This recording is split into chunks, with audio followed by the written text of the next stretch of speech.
विश्वास और श्रद्धा के दम पर आप अपने लिए, अपने परिवार के सदस्यों के लिए जो प्रार्थना और संकल्प करते हैं, उनके आधार पर आप स्वस्थ होते हैं।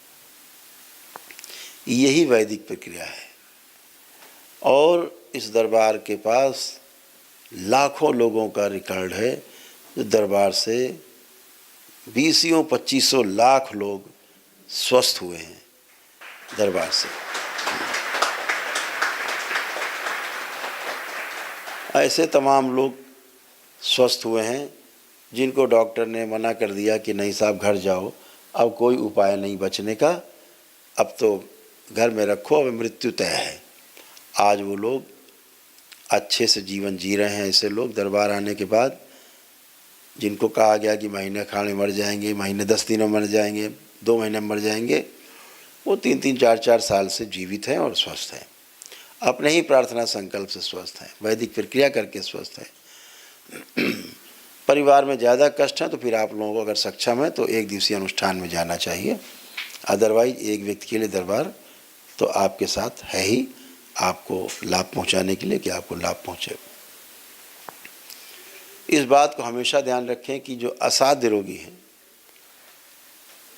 उनमें शरीर के लेवल दूषित हो जाती है। तो उनके शुद्धिकरण के लिए क्या करें कि हम और तेजी से स्वस्थ हों। इनमें औषधियाँ और उल्टा काम करती हैं।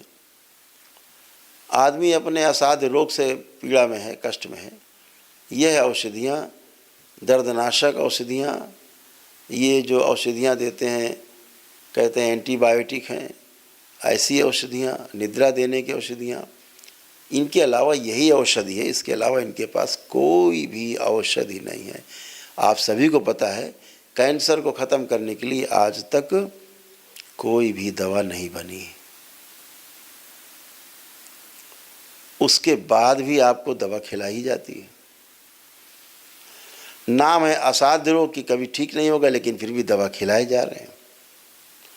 कह भी रहे हैं कि इसकी कोई दवा नहीं है, फिर भी खिलाए जा रहे हैं।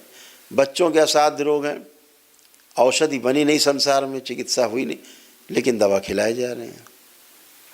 ये औषधि जब शरीर के अंदर जाती है तो केमिकल रिएक्शन करती है, और ये केमिकल रिएक्शन जब बॉडी में होता है तो फिर शरीर और रोगी होने लगता है, और कष्ट होने लगते हैं, इम्यून सिस्टम और कमज़ोर होने लगता है, और ज़्यादा कष्ट आपके बढ़ जाते हैं, क्योंकि शरीर रुग्ण होने लगता है, रक्त दूषित होने लगता है। और अगर रक्त दूषित होने लगता है तो फिर समस्या और बढ़ जाती है, और वो समस्या थोड़ी नहीं बढ़ती, मृत्यु देती है। तमाम औषधियाँ हैं। किसी भी औषधि का नाम आप गूगल पे डालिए, मोबाइल में, कंप्यूटर पे, और उसके पूछिए इसके साइड इफ़ेक्ट क्या हैं, तो दर्जन भर से ज़्यादा आपको साइड इफ़ेक्ट मिलेंगे कि ये दवा खाने से ये रोग आपको बनेंगे। तो ऑक्सीजन ही जलाती है चीज़ों को, तो जितनी ज़्यादा ऑक्सीजन वो खींच सके प्रातः काल में, गहरी गहरी सांस लेना, रोक लेना, कि धीरे धीरे छोड़ना, है ना। एक ब्रह्म विराट क्रिया है, अगर लेटे लेटे बैठे बैठे आदमी कर सके, वो भी कर सकता है। दरबार की पढ़ी हुई है यूट्यूब पर, दरबार के द्वारा बनाई गई ब्रह्म विराट क्रिया है, वो आप कर सकते हैं, तो वो भी आपको बहुत आनंद देगी। मंगलवार का जो, अब तो आप शनिवार का जो संकल्प है उस संकल्प में शामिल होकर के वो शनिवार वाला संकल्प आप कर सकते हैं। परिवार का सदस्य न कर पाए तो आप उसको कर सकते हैं हाथ पकड़ के, या उसका ना हाथ पकड़ पाएँ तो उसका कपड़ा लेकर के, पहना हुआ कपड़ा हो जो उतरा हुआ हो, धुला ना हो, बस उतारने के बाद उसको गोद में रख करके उसका संकल्प कर सकते हैं, उसके लिए प्रार्थना कर सकते हैं, आप लोग कर सकते हैं। इस तरह से आप अपने परिवार के सदस्य को स्वस्थ कर सकते हैं। तो निद्रा जो है आपको बहुत गहरी अब आने वाली है। आपके परिवार के सदस्य को जो रोगी है, गहरी निद्रा ही सबसे बड़ी औषधि है, सबसे बड़ी दवा है। निद्रा आपको चार्ज कर दे, कितना भी आप काजू बादाम किशमिश और बड़ा 56 प्रकार का व्यंजन करो, लेकिन सोना तो पड़ेगा। ऊर्जा आप में रिचार्ज होते हैं आप सोने के बाद। आप चाहे कितना ताकत और चीज़ें खा लीजिए, उससे आपको ऊर्जा नहीं कि आप ना सोएं, ऐसा नहीं, सोना तो पड़ेगा।